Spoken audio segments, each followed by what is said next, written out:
کیسا، ارے امت نے ظلم ڈھایا، بعد رسول کیسا، ارے امت نے ظلم ڈھایا، اور جلتا ہوا جو در تھا، اور زہرا پہ ہے گرایا، جلتا ہوا جو در تھا، زہرا پہ ہے گرایا، بعد رسول کیسا۔ تو اے کلمہ پڑھنے والوں، ارے وہ گھر ہے فاطمہ کا،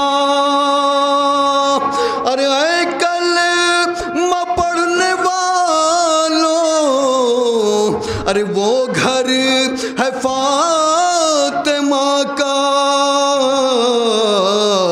ارے احسان مانو جس نے ارے اسلام کو بچایا، اسلام کو بچایا، احسان مانو جس نے اسلام کو بچایا، بعد رسول کیسا، امت نے ظلم ڈھایا۔ تو بیٹی ہے مصطفیٰ کی،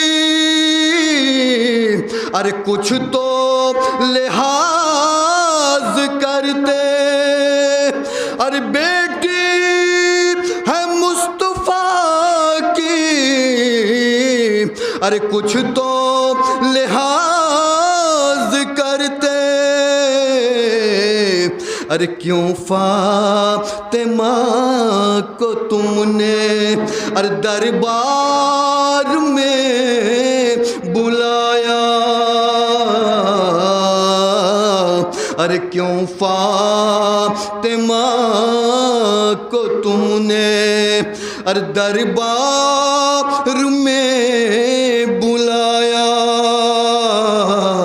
احسان مانو جس نے اسلام کو بچایا۔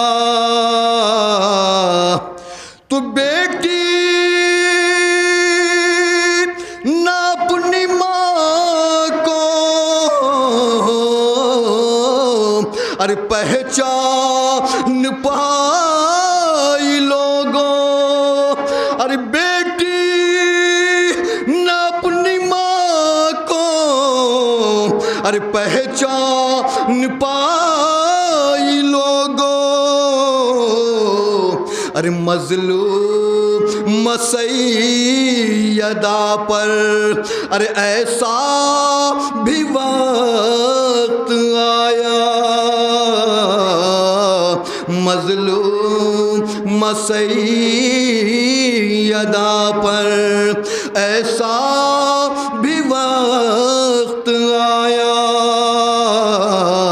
جلتا ہوا جو در تھا زہرا پہ وہ گرایا، بعد رسول کیسا، تو کیسا ستم تھا زہرا، اور دنیا سے چل بسی جب، اور کیسا ستم تھا زہرا، اور دنیا سے چل بسی جب آلے نبی کے گھر میں ارے کوہرام تھا خدایا آلے نبی کے گھر میں ارے کوہرام تھا خدایا بادیں رسول امت تو بولے حسین رو کر آؤں گا میں نامہ اور بولے حسین رو کر آؤں گا میں نامہ ارے آواز دے کہ مجھ کو تم نے نگر بلایا آواز دے کہ تم نے مجھ کو نگر بلایا جلتا ہوا جو در تھا زہرا پہ گرایا تو غربت کی انتہا ہے اور تابوت فاطمہ کا اور غربت کی انتہا ہے اور تابوت فاطمہ کا اور مولا نے میرے شب میں اور کس طرح سے اٹھایا مولا نے میرے شب میں اور کس طرح سے اٹھایا باد رسول کیسا امت نے ظلم ڈھایا جلتا ہوا جو در تھا زہرا پہ ہے گرایا جیسے ہم لوگ روز عاشورہ غم حسین میں آنسو بہاتے ہیں یا ان کی مجلس برپا کرتے ہیں اور مولا حسین کی شہادت پر اپنے غم و الم کا اظہار کرتے ہیں، بالکل 3 جمادی الثانی بھی جو کہ روز شہادت شہزادی فاطمہ سلام اللہ علیہا ہے، اس روز کو بھی روز عاشورہ سے کم نہیں سمجھنا چاہیے۔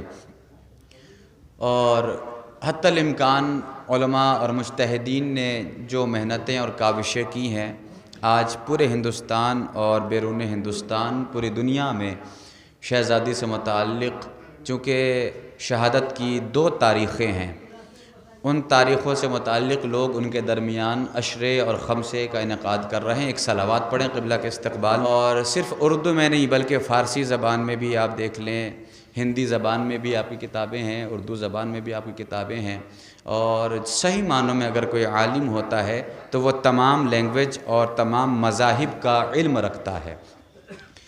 آج ہمارے یہاں مولانا موصوف تشریف لائے، ہم شکر گزار ہیں ان کے۔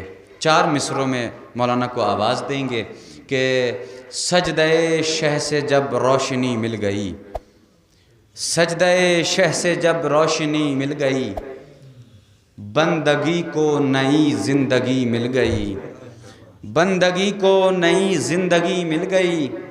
اور شہزادی کے حوالے سے کہ عرش پر دل نہیں لگتا جبریل کا، عرش پر دل نہیں لگتا جبریل کا، جب سے زہرا کے گھر نوکری مل گئی، جب سے زہرا کے گھر نوکری مل گئی۔ تیرے خطبوں کا فیض ہے زینب، تیرے خطبوں کا فیض ہے زینب، آج ہم میں خطیب ہوتے ہیں۔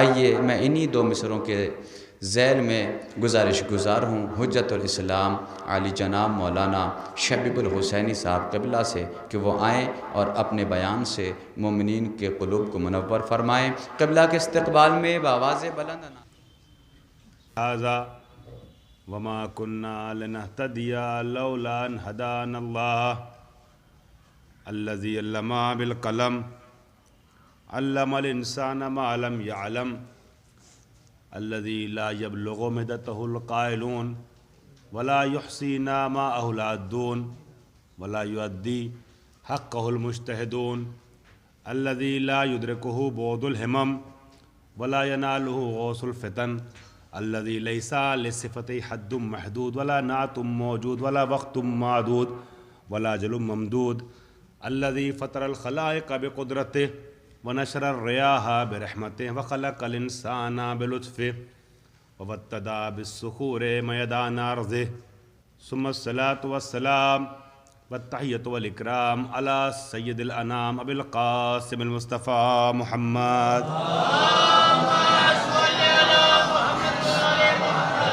آلہ الطیبین الطاہرین المعصومین المنتجبین المظلومین الغر المیامین سیما ابن عمہ علی علیہ السلام الذی نسبہ علما للاسلام ورفعہ لکسر الاسنام جازم اعناق النواسب اللیام وواضع علوم الادب لحفظ الکلام واللعنۃ الدائمۃ الباقیۃ علی اعدائہم اجمعین من الان الی قیام یوم الدین اما بعد فقد قال رسول اللہ صلی اللہ علیہ وآلہ وسلم بسم اللہ الرحمن الرحیم ان اللہ یرضى لرضا فاطمہ ویغضب لغضب فاطمہ صلوات پڑھ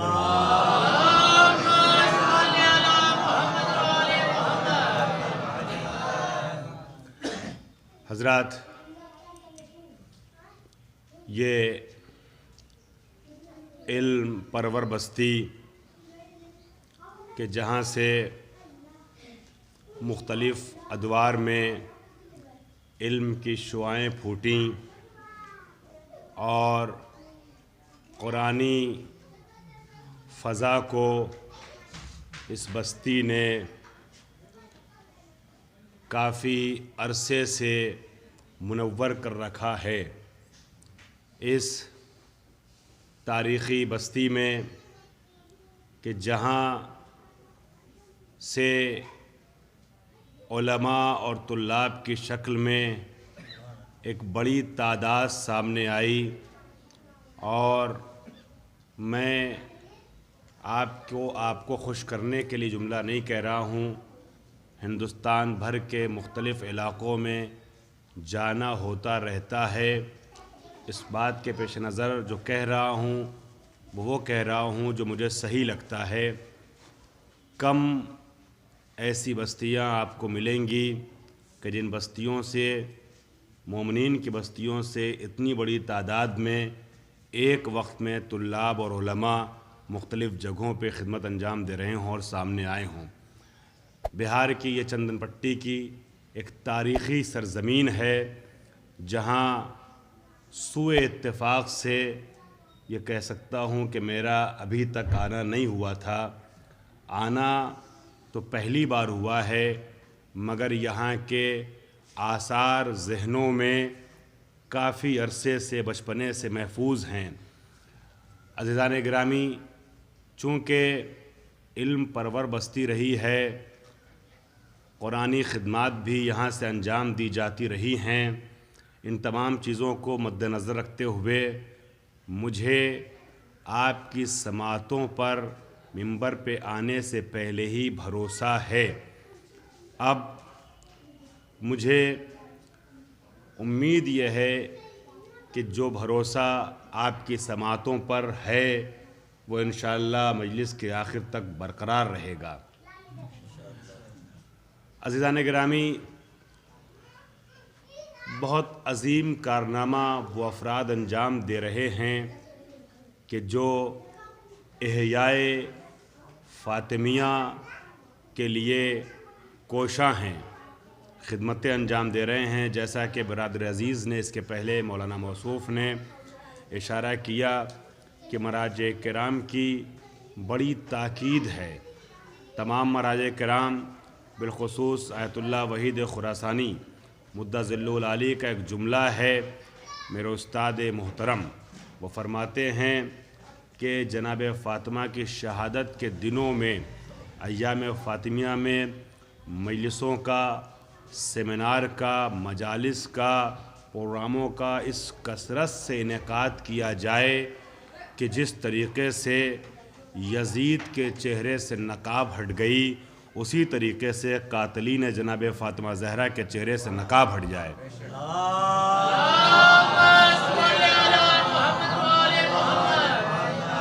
عزیزان گرامی، مراجع کرام کی خواہش پر اور معصومین کی تاکیدات پر، یا یہ کہہ دیں پلٹ کر کے کہ معصومین کی خواہش پر اور مراجع کرام کی تاکیدات پر عمل کرنے والے یہ افراد جو اس طریقے پروگرام منعقد کر رہے ہیں دنیا میں جہاں جہاں بھی، اور آپ کی اس بستی میں بھی، آپ سبھی لوگ اس امر کے لیے مستحق مبارکباد ہیں کہ آپ کو اللہ نے منتخب کیا اس کام کو انجام دینے کے لیے جو اصل میں امام زمانہ کا کام ہے.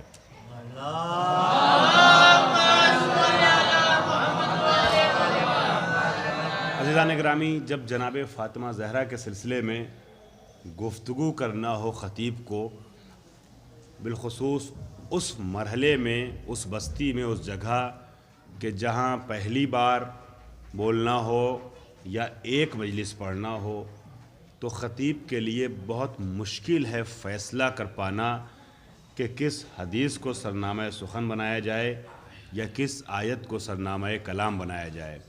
چونکہ جب ہم حدیث کی وادی میں وارد ہوتے ہیں تو ہمیں بے شمار حدیثیں ملتی ہیں جو عظمت سیدہ کونین کو واضح کرتی ہوئی نظر آتی ہیں، اور جب قرآن پہ نظر ڈالتے ہیں تو ایسا لگتا ہے کہ قرآن کے جس سورے کو دیکھ رہے ہیں وہ سورہ عظمت فاطمہ زہرا کو بیان کرنے کے لیے نازل ہوا ہے. بہت سی آیتیں ہیں، اب انتخاب بہت مشکل ہے، لیکن میں نے اپنی دانست میں جس حدیث کو جناب فاطمہ کی عظمتوں کو بیان کرنے کے اعتبار سے سب سے اہم حدیث جانا، اسے آپ کے سامنے عنوان سخن کے طور پہ پیش کیا ہے. اور اس کے بعد پہلے مرحلے کے اختتام پر دوسرے مرحلے میں اس آیت کو پیش کرنا چاہوں گا کہ جو ہماری اپنی نظر میں آیتوں کی وادی میں، آیتوں کی بستی میں، آیتوں کے فہرست میں اگر نظر ڈالی جائے تو جناب فاطمہ کی عظمت کو بیان کرنے کے لیے سب سے اہم آیت وہی آیت ہے. حدیث جسے حدیث رضا اور غضب کہتے ہیں، آیت جسے آیت تطہیر کہتے ہیں. مل کے سلوا پڑھیں آپ حضرات.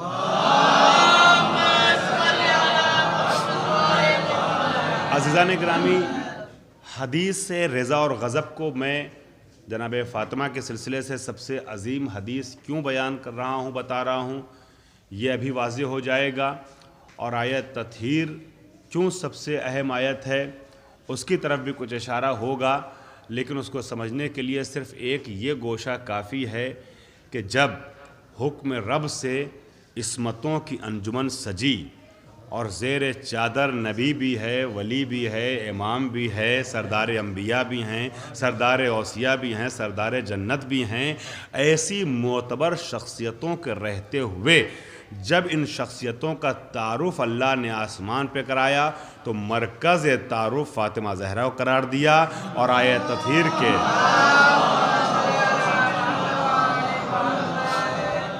تطہیر کے نزول کے وقت اس عصمتوں کی انجمن میں نقطۂ پرکار عصمت بی بی فاطمہ زہرا کی ذات کو قرار دیا ہے.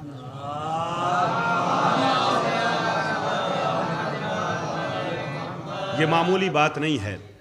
اسی لیے اس ایک حدیث اور اس ایک آیت کے ذیل میں کچھ باتیں آپ کی خدمت میں عرض کرنا چاہوں گا. عزیزان گرامی، سب سے پہلے حدیث رضا اور غضب. یہ حدیث ہمارے یہاں بھی کثرت سے کتابوں میں صحیح سند کے ساتھ موجود ہے، اور ہمارے برادران اہل سنت کے معتبر علماء نے بھی صحیح سند کے ساتھ اپنی کتابوں میں کثرت سے اس حدیث کو نقل کیا ہے۔ من جملہ علامہ سلیمان حنفی قندوزی، جنہوں نے اہل بیت کی شان بیان کرنے کے لیے 4 جلدوں پر مشتمل کتاب لکھی ہے، ینابیع المودت، اور ہر جلد 800-900 صفحے کی ہے، مختصر نہیں ہے، بہت محدود نہیں ہے۔ ینابیع المودت، مودت کے سرچشمے کتاب کا نام ہے، ینابیع المودت۔ اس میں عزیزان گرامی یہ حدیث تحریر کی ہے۔ حدیث کیا ہے؟ ان اللہ یرضا لرضا فاطمہ ویغضب لغضب فاطمہ۔ یہ سالانہ مجلس ہے اور بی بی کے حوالے سے شاید اس بستی کی سب سے اہم اور نمایاں مجلس ہے۔ تو میں چاہتا ہوں ایک تحفہ عظمت سیدہ کونین کے حوالے سے آپ کی خدمت میں پیش کر دوں۔ ان اللہ یرضا لرضا فاطمہ ویغضب لغضب فاطمہ۔ اللہ راضی ہوتا ہے رضائے فاطمہ کی بنیاد پر، اور اللہ غضبناک ہوتا ہے غضب فاطمہ کی بنیاد پر۔ یعنی اللہ اس سے راضی ہے جس سے فاطمہ راضی، اللہ اس سے ناراض ہے جس سے فاطمہ ناراض۔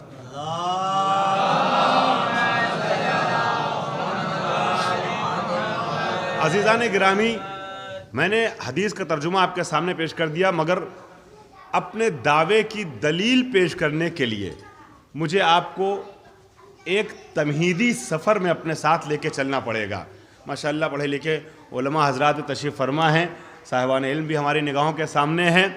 عزیزان گرامی، رضا اور غضب کے اعتبار سے میں گزارش کروں گا آپ لوگ ادھر آ جائیے، تاکہ بعد میں اگر کوئی آنا چاہے تو اس کے لیے جگہ رہے۔ کمیل بھائی آپ بھی ادھر آ جائیے، آپ لوگ تشریف لائیں، ادھر آ جائیں، تشریف لائیں۔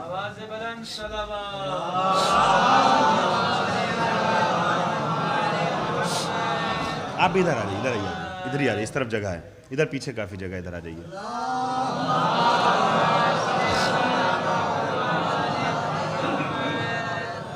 عزیزان گرامی، رضا اور غضب، خوشی اور غم، راضی ہونا اور ناراض ہونا، رضا اور غضب کے اعتبار سے ماہرین علوم اجتماعیات نے مخلوقات عالم کو 4 حصوں میں تقسیم کیا ہے، 4 طبقوں میں رکھا ہے۔ میں نیچے سے اوپر کی طرف آپ کو لے کے چلنا چاہتا ہوں۔ سب سے پہلا طبقہ، سب سے پہلا مرحلہ فقدان رضا اور غضب کا ہے، جہاں نہ رضا ہے نہ غضب ہے، نہ خوشی ہے نہ غم ہے، نہ راضی ہوتے ہیں نہ ناراض ہوتے ہیں۔ فقدان رضا اور غضب کا جو مرحلہ ہے، اس میں 2 طریقے کی مخلوق کو برابر سے رکھا گیا ہے، ایک جمادات اور ایک نباتات۔ جمادات یعنی پتھروں کی دنیا۔ پتھروں کو اگر آپ دیکھیں گے تو نہ ان کے یہاں خوشی ہے نہ غم ہے، نہ رضا ہے نہ غضب ہے، نہ کسی سے راضی ہوتے ہیں نہ کسی سے ناراض ہوتے ہیں۔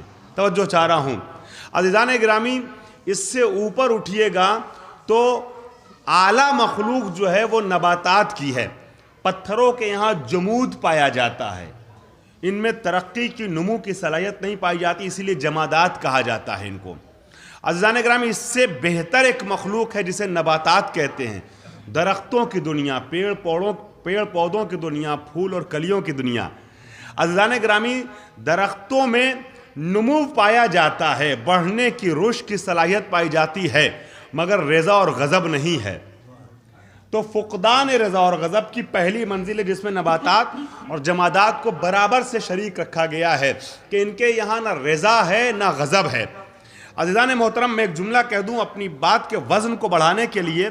یہ بات جو میں عرض کر رہا ہوں پہلے مرحلے میں، الفاظ ہمارے ہیں، انداز ہندوستانی خطابت کا ہو سکتا ہے کسی حد تک، لیکن جو بات پیش کی ہے نا، اس تمہید کو جو استوار کیا ہے استاد محترم آیت اللہ وحید خراسانی نے درس خارج میں، درس خارج دے رہے تھے، جناب فاطمہ زہرا سے منسوب تاریخوں میں سے ایک تاریخ آ گئی، مسجد اعظم قم میں۔ عزیزو، آپ جانتے ہوں گے آپ میں سے بعض لوگ، جہاں جس درس میں مراجع اور مجتہد پروان چڑھائے جاتے ہیں اس درس کو درس خارج کہتے ہیں۔ وہ جو گفتگو کر رہے تھے وہ عوام میں نہیں کر رہے تھے، کم سے کم 2,000-2,500 امامیں ان کو سن رہے تھے. توجہ چاہ رہا ہوں، 2,000 سے 2,500 امامیں سن رہے ہیں، اور ان میں کون کل کا آیت اللہ خوئی بنے، آیت اللہ خمینی بنے، پتہ نہیں ہے. عزیزان اکرامی، اب ان علماء کے درمیان گفتگو کرتے ہوئے توجہ چاہ رہا ہوں، میں نے ان کو یہ بات بیان کرتے ہوئے سنا. وہ تقریر کرتے کرتے عظمت فاطمہ کو بیان کرتے کرتے درس سے خارج میں اس تمہید کو پیش کر رہے ہیں، جس کو تھوڑا سا اضافے کے ساتھ اور اس کو اردو خطابت کے اعتبار سے سیٹ کر کے میں آپ کے سامنے پیش کر رہا ہوں، لیکن بات ان کی روح ہے، مطلب آیت اللہ وحید خراسانی سے لیا ہے میں نے. وہ کہتے ہیں کہ پہلا مرحلہ نباتات اور جمادات کا ہے فقدان رضا اور غضب کا. اس کے آگے کی ایک منزل ہے کہ یرضا لرضا الطب و یغضب لغضب الطب. رضا اور غضب یہ دونوں سرچشمہ پاتے ہیں طبیعت سے، نفس سے. نفس جو کہے، طبیعت ہم اردو میں بچوں کے لیے کہہ دیں آسان لفظوں میں، جو جی چاہے وہ کرے. رضا اور غضب، خوشی اور غم، یہ دونوں طبیعت سے سرچشمہ پائیں. یہ مرحلہ حیوانی ہے. حیوان کی یہ منزل ہے کہ اس کے سامنے جو کچھ بھی رکھا ہے، جو کچھ بھی آیا ہے، اگر اسے بھوک لگی ہے تو اپنی بھوک مٹانے کے لیے اس کو اپنے دہن کے ذریعے سے اپنے شکم تک پہنچائے گا. توجہ چاہ رہا ہوں، اسے یہ نہیں دیکھنا ہے کہ جو سامنے چیز ہے وہ حلال ہے، حرام ہے، پاک ہے، ناپاک ہے، اپنی ہے، پرائے کی ہے، مسجد کی ہے، امام باڑے کی ہے، وقف کی ہے، جائیداد کی ہے. توجہ چاہ رہا ہوں، یہ منزل حیوانی ہے. جو کچھ ملتا چلا جائے اسے لیتے چلے جاؤ. ایک درندے کو بھوک لگی ہے، سامنے انسان آ گیا، اس پہ حملہ کر دے گا. اس کے لیے کوئی شرعی قانون نہیں بنایا گیا ہے. حملہ کرے گا، اسے اس سے مطلب نہیں ہے کہ اس کا جس پہ حملہ کر رہے ہیں اس کا باپ بغیر اولاد کے ہو جائے گا، اولاد یتیم ہو جائے گی، بہن بن بھائی کی ہو جائے گی. کچھ نہیں سوچنا ہے، بھوک مٹانا ہے، حملہ کرے گا، چیر پھاڑے گا. یہ مرحلہ کہ جہاں جو دل چاہتا چلا جائے، جو جی چاہتا چلا جائے، جو نفس کہتا چلا جائے وہ کرتے چلے جاؤ، یہ انسانی مرحلہ نہیں ہے، یہ حیوانی منزل ہے. جو چاہ رہا ہوں، یہ مرحلہ حیوانی ہے کہ جہاں جو جی چاہے. نفس ہمارے پاس بھی ہوتا ہے، نفس جانوروں کے پاس بھی ہوتا ہے. اب اس میں کیا فرق ہے اسے بیان کرنے کا وقت نہیں ہے، لیکن خواہشات نفس پر عمل کرنا یہ حیوانی قانون ہے، حیوانی اصول ہے، حیوانی عادت ہے. انسان اس سے اوپر ہے. یرضا لرضا الطب و یغضب لغضب الطب، طبیعت سے رضا اور غضب سرچشمہ پائے، یہ منزل حیوانی ہے. اس سے اوپر اٹھیے. اب تیسری منزل اور اس سے اعلیٰ منزل کیا ہے؟ یرضا لرضا العقل و یغضب لغضب العقل. رضا اور غضب، خوشی اور غم، یہ عقل سے سرچشمہ پائیں. اب اگر راضی ہو تو راضی ہونے سے پہلے یہ دیکھے کہ عقل کیا کہتی ہے، ناراض ہو تو ناراضگی سے پہلے یہ دیکھے کہ عقل کیا کہتی ہے. عزیزان گرامی، یہ مرحلہ انسانی ہے، یہ حیوانی منزل سے اوپر ہے. اب انسان راضی ہونے سے پہلے یا غضبناک ہونے سے پہلے یہ دیکھے گا کہ عقل کیا کہتی ہے. اب ہر رضا اور ہر غضب عقل سے سرچشمہ پانا چاہیے. خواہشات نفسانی پہ جس وقت انسان عمل کر رہا ہے ابھی مرحلہ انسانیت سے نیچے ہے. وہ کون سی چیز ہے کہ جو انسان کو حدود حیوانیت سے نکال کر کے سرحد انسانیت میں وارد کرتی ہے؟ منطقیوں نے کہا ہے خلق اللہ الانسان مفطورا علی النطق، کہ اللہ نے انسان کو قوت ناطقہ دے کے پیدا کیا ہے. نطق یہاں منطقی اصطلاح میں گویائی کو نہیں کہتے، بولنے کو نہیں کہتے. بولتے آپ بھی ہیں، بولتا جانور بھی ہے. آپ اس کی نہیں سمجھتے، وہ آپ کی نہیں سمجھتا. میں کچھ عرض کر رہا ہوں، معتبر مجمع ہے، باشعور مجمع ہے. عزیزان گرامی، میں ایک لمحہ آپ کا ساتھ چاہوں گا، توجہ چاہوں گا. جتنا زیادہ آپ کا ساتھ ملتا جائے گا اتنا زیادہ گفتگو پیش کرنے میں آسانی ہوتی چلی جائے گی. تو یہ عزیزان گرامی مفطورا علی النطق، قوت ناطقہ دے کے پیدا کیا ہے. نطق جو ہم بولتے ہیں، ناطق کے معنی منطقی اصطلاح میں گویائی کو نہیں کہتے بلکہ شعور کو کہتے ہیں، خرد کو کہتے ہیں، فکر کو کہتے ہیں، تعقل کو کہتے ہیں. انسان کو جو منطقی کہتے ہیں، خلق اللہ، شیخ مظفر نے بھی شروع میں لکھا ہے نا، خلق اللہ الانسان مفطورا علی النطق، قوت ناطقہ دے کے بھیجا ہے. یعنی انسان کو عقل دے کے بھیجا ہے اللہ نے، اور یہی عقل ہے جو انسان کو حیوان سے الگ کرتی ہے. عقل کا استعمال اگر انسان نہ کرے نا تو قرآن کہتا اولئک، یہ انسان وہ ہے جس کو بنانے کے بعد اللہ نے اپنی صنائیت کا قصیدہ پڑھا ہے اور آواز دی ہے تبارک اللہ احسن الخالقین، کتنا اچھا ہے وہ پیدا کرنے والا. اور اس انسان کو بنانے کے بعد اللہ نے انسان کو اشرف المخلوقات کے درجے میں رکھتے ہوئے آواز دیا لقد خلقنا الانسان فی احسن تقویم، میری سب سے اچھی مخلوق یہ انسان ہے. توجہ چاہ رہا ہوں، اس انسان کو احسن تقویم کہا اور انسان کو بنانے کے بعد اپنی صنائیت کا قصیدہ پڑھا. مگر وہ انسان جسے اللہ نے اشرف المخلوقات بنایا تھا، اسی انسان کے لیے قرآن میں دوسری جگہ ارشاد فرمایا کہ اولئک کالانعام بل هم اضل، یہ جانور نہیں جانور سے بدتر ہے. میں کہوں گا خدا بندہ یہ عجیب بات ہے، ایک جگہ تو نے اس انسان کو اشرف المخلوقات کا اور دوسری جگہ اس انسان کو جانور سے بدتر کہہ رہا ہے. عجب نہیں آواز آئے، دیکھو میں نے جانور سے بدتر کیوں کہا ہے؟ ہم نے جانور کو عقل نہیں دی ہے، انسان کو نعمت عقل سے سرفراز کیا ہے. عزیزان گرامی، اگر کسی کے پاس کوئی نعمت نہ ہو اس کا استعمال نہ کرے تو یہ عیب نہیں ہے، نعمت رہتے ہوئے اس کا استعمال نہ کرے تو یہ عیب ہے.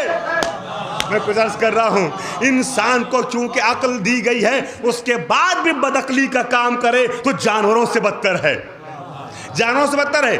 یہی عقل وہ ہے جو انسان کو انسان بناتی ہے. اگر انسان عقل کا استعمال نہیں کرتا ہے نا تو عزیزان گرامی مجھے نوجوان بھائیوں کے لیے ایک چھوٹی سی تاریخ 2 جملے میں سمیٹنے دیجئے. اگر عقل کا استعمال انسان نہیں کرتا ہے تو اپنے بھائی کو قتل تو کر دیتا ہے مگر اپنے عیب پہ پردہ پوشی کا ہنر نہیں رکھتا ہے. ایک معمولی سے پرندے کوے کی رہنمائی کے لیے مجبور ہو جاتا ہے اور عقل کا استعمال کرتا ہے تو پھر قتل ہونے کے بعد بھی تاریخ انسانیت کا پہلا شہید انسانیت کہلاتا ہے. عقل کا استعمال نہیں کرتا ہے تو انا ربکم الاعلی کا دعویٰ تو کرتا ہے مگر معمولی سے پرندے مچھر کے آگے اتنا بے بس نظر آتا ہے کہ اپنے ہی غلاموں کی جوتیاں اپنے سر پہ برسائے جانے کا حکم دینے پہ مجبور ہو جاتا ہے. لیکن اگر عقل کا استعمال کرتا ہے تو نار نمرودی کو گلزار بنانے کا سلیقہ جانتا ہے. عقل کا استعمال نہیں کرتا ہے تو خدائی کا دعویٰ تو کرتا ہے مگر اپنے ہی ملک میں بہنے والی دریائے نیل کی موجوں پہ تسلط نہیں ہوتا ہے، غرق نیل ہو جاتا ہے. عقل کا استعمال کرتا ہے تو پانی پہ قدم رکھ کے راستہ بنانے کا سلیقہ جانتا ہے. عقل کا استعمال نہیں کرتا ہے تو مکے کی سرداری کا دعویٰ تو کرتا ہے مگر اپنے گھر میں پلنے والے غلام کے سینے پہ پتھر رکھ کر کے بھی اس سے اپنی عظمتوں کا اعتراف نہیں کروا پاتا ہے. عقل کا استعمال کرتا ہے تو یتیم عبداللہ ہو کر بھی ساری کائنات سے اپنی عظمتوں کا کلمہ پڑھواتا ہے. عقل کا استعمال نہیں کرتا ہے تو تخت حکومت پہ بیٹھ تو جاتا ہے مگر 70 مرتبہ لولا کے نعرے لگاتا ہے. عقل کا استعمال کرتا ہے تو بوریا نشین ہو کر کے بھی لو کشف الغطا لمزدت تو یقینا کہتا ہے. عقل کا استعمال نہیں کرتا ہے تو پھر اپنے حریف کے سپاہیوں کو خرید تو لیتا ہے مگر سادے کاغذ پہ دستخط کر کے شرطیں لکھنے کے لیے اس کے پاس بھیجنے پہ بے بس اور مجبور نظر آتا ہے. عقل کا استعمال کرتا ہے تو اپنے سپاہیوں کے بک جانے کے بعد بھی میدان سے فاتح مدائن بن کے باہر نکلتا ہے. عقل کا استعمال نہیں کرتا ہے تو اپنے حریف کو قتل تو کر دیتا ہے مگر ہمیشہ کے لیے یزید مرد آباد بنتا ہے.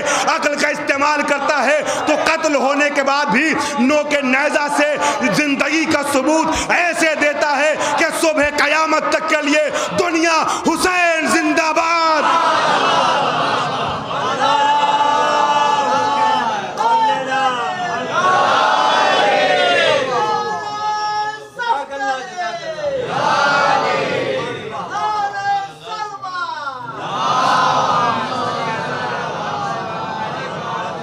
خدا آپ سب لوگوں کو سلامت رکھے.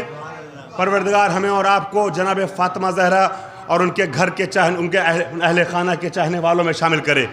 عزیزان گرامی، تو عقل کا استعمال جو ہے وہ انسان کو انسان بناتا ہے، وہ انسان کو بلندی عطا کرتا ہے. یہ عقل ہے، یہ مرحلہ توجہ، یہ مرحلہ یہ ہے کہ یرضا لرضا العقل و یغضب لغضب العقل. رضا اور غضب یہ دونوں عقل سے سرچشمہ پائے، یہ انسانی مرحلہ ہے. اس کے آگے کی ایک منزل بتائی گئی جو مخلوقات عالم میں سب سے اعلیٰ اور عرفہ منزل ہے. بیدار ہو چکا ہے پر مجمع پورے طور سے، تو نتیجے سے نزدیک کر رہا ہوں، بزرگوں سے دعائیں چاہوں گا. اس سے اعلیٰ منزل، سب سے اعلیٰ منزل رضا اور غضب کے اعتبار سے کیا ہے؟ یرضا لرضا الرب و یغضب لغضب الرب. کہ اب ہر رضا اور ہر غضب رضا اور غضب معبود سے سرچشمہ پائے. راضی ہونے سے پہلے یہ دیکھے کہ اللہ کی مرضی کیا ہے, ناراض ہونے سے پہلے یہ دیکھے کہ اللہ کی مرضی کیا ہے. اب اپنی رضا رضا نہیں رہتی, اپنا غضب غضب نہیں رہتا. یہ مرحلہ عصمت خاتمیت پیغمبر اکرم ہے. ہر نبی اور ہر ولی بھی ہمارے نبی کے ہم پلہ اس مرحلے پہ نظر نہیں آتا ہے کہ اب اپنی رضا اور غضب سب کھو دیا ہے. عزیزان گرامی, میں عرض کر رہا ہوں, بغیر دلیل کے نہیں کہہ رہا ہوں, قرآن مجید میں ایسی کئی مثالیں موجود ہیں. آپ جانتے ہیں جناب یونس علیہ السلام کو بطن ماہی میں اللہ نے کیوں بھیجا تھا؟ اسی وجہ سے نا کہ اللہ کے حکم کے بغیر اپنی مرضی سے فیصلہ کر لیا تھا. کہا یونس تمہیں فیصلہ کرنے کا حق کیسے ملا؟ فیصلہ صحیح تھا مگر مرضی اللہ سے نہیں لی تھی. میں کچھ عرض کر رہا ہوں, فیصلہ غلط نہیں تھا, فیصلہ صحیح تھا مگر اللہ سے پوچھ کے نہیں کیا, اللہ نے بطن ماہی میں بھیج دیا. جناب دیکھیں, بیٹے کی محبت کون بیٹے سے محبت نہیں کرتا؟ مگر جناب نوح نے جیسے ہی کبھی آگے آئے گا, جیسے ہی جناب نوح نے کہا ان ابنی من اہلی, یہ میرا بیٹا, یہ میرا ہے, اللہ نے کہا میں تمہیں نصیحت کرتا ہوں کہ کہیں جاہلوں میں سے نہ ہو جاؤ. اے نوح, جو میرا نہیں وہ تیرا کیسے؟ اللہ اکبر, جو میرا نہیں وہ تیرا کیسے؟ تو آپ نے محسوس کیا نا کہ انبیاء کے یہاں بھی خواہش نظر آئی ہے. خواہش بجا خواہش صحیح مگر نظر آئی, لیکن یہ منزل ہمارے نبی کی ہے. مرحلہ عصمت خاتمیت پیغمبر اکرم ہے کہ اپنی کوئی مرضی نہیں. یہ مرحلہ وہ ہوتا ہے کہ اولاد ملے تو خوش ہونے سے پہلے یہ دیکھتے ہیں کہ اللہ کی مرضی کیا ہے. اولاد چھن جائے تو ناراض ہونے سے پہلے, غمزدہ ہونے سے پہلے یہ دیکھتے ہیں کہ اللہ کی مرضی کیا ہے. علی والوں کے سامنے ایک جملہ ذہن میں آ گیا تو عرض کر رہا ہوں, یہ مرحلہ وہ ہے کہ جب اپنی خوشی خوشی نہیں ہوتی, اپنا غم غم نہیں ہوتا, جو کچھ بھی ہے وہ رضا اور غضب معبود ہے. جب انسان اس منزل پہنچتا ہے تب وہ مرحلہ دیکھنے کو ملتا ہے کہ دشمن کے سینے پہ سوار ہے, دشمن نے لعاب دہن پھینکا, سینے سے اتر گیا. لوگوں نے پوچھا علی عمرو بن عبد ود کے سینے سے کیوں اتر گئے؟ آواز دی کہ جب میں نے جنگ کیا تھا نا تو اللہ کی خوشنودی کے لیے جنگ کر رہا تھا, اس نے میری توہین کی, میرا غضب شامل ہو گیا, میں رضائے معبود میں اپنی مرضی کو داخل نہیں کرنا چاہتا تھا. یہ مرحلہ ہے, یہ مرحلہ ہے مرحلہ عصمت خاتمیت پیغمبر اکرم, جہاں علی اور نبی جیسی شخصیتیں نظر آتی ہیں. یہ سب سے اعلیٰ منزل ہے. علماء کی فکر یہاں پہ, ماہرین علوم اجتماعیات کی فکر یہاں پہ جا کے ٹھہر جاتی ہے. اس سے آگے کی منزل انسان سوچ نہیں سکتا. آپ بتائیے کیا اس سے آگے کی منزل سوچی جا سکتی ہے؟ کیا اب یرضا لے رضا رب ویغضب لے غضب رب, اب ہر رضا اور ہر غضب اللہ کی رضا اور غضب سے سرچشمہ پائے. یہ مرحلہ عصمت خاتمیت پیغمبر اکرم ہے. عزیزان گرامی, مگر عربی ذوق رکھنے والے بھی کچھ افراد میرے سامنے موجود ہیں. لام آتا ہے کے لیے کو سمجھانے کے لیے نا اکثر مقامات پہ. عزیزان گرامی, لام کی ترتیب نبی نے حدیث رضا اور غضب میں بدلی ہے. سب سے اعلیٰ منزل کیا ہے؟ یرضا لے رضا رب ویغضب لے غضب الرب, کہ رضا اللہ کی رضا سے سرچشمہ پائے, غضب اللہ کے غضب سے نکل کے آئے. اپنی رضا رضا نہیں, اپنا غضب غضب نہیں. اس سے اعلیٰ منزل انسان سوچ نہیں سکتا تھا اگر حدیث پیغمبر نے بڑھ کے سہارا نہ دیا ہوتا. یہ مخلوقات عالم میں سب سے افضل مرحلہ ہے کہ یرضا لے رضا رب ویغضب لے غضب رب. لیکن جب فاطمہ زہرا کی بات آئی تو نبی نے لام کی ترتیب بدلتے ہوئے یہ نہیں کہا کہ ترضا لے رضا رب و تغضب لے غضب رب, بلکہ آواز دی ان اللہ یرضا لے رضا فاطمہ و یغضب لے غضب فاطمہ. فاطمہ کی منزل یہ ہے کہ اللہ راضی ہوتا ہے رضائے فاطمہ کی بنیاد پہ, اللہ غضبناک ہوتا ہے غضب فاطمہ کی بنیاد پہ. صلوات آواز بلند, یہ منزل ہے. ایک بار مل کے دوسری بار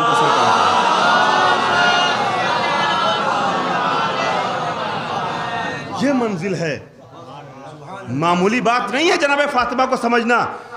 امام زمانہ یوں ہی نہیں کہہ سکتے کہ ہم سب اللہ کی حجت ہیں تمہارے اوپر اور ہماری دادی فاطمہ زہرا ہم پر حجت ہیں اللہ کی. اس کو سمجھنا آسان نہیں ہے. میں اگر سمجھانے نکلوں گا, سمجھانے کی کوشش کروں گا تو وقت بھی بہت چاہیے اور بہت سے لوگوں کے لیے سوال ایجاد ہو جائیں گے, مولانا کیا باتیں کر رہے ہیں. میں صرف یہ اشارے کر کے جا رہا ہوں, آپ سوچیں تو صحیح کہ جس بزم میں انبیاء نبی اور ولی موجود ہیں, وہاں نقطہ پرکار عصمت آسمان پہ تعارف کراتے وقت بی بی کو کیوں قرار دیا جا رہا ہے؟ کوئی تو ہے خاص بات اس میں. عزیزان گرامی, ائمہ حجت ہیں, لولا حجت لساخت الارض باہلہا. اگر حجت خدا زمین پہ نہ ہو تو زمین اپنے پر بسنے والوں کے ساتھ دھس جائے, ختم ہو جائے. بقائے کائنات کا سبب ہے حجت.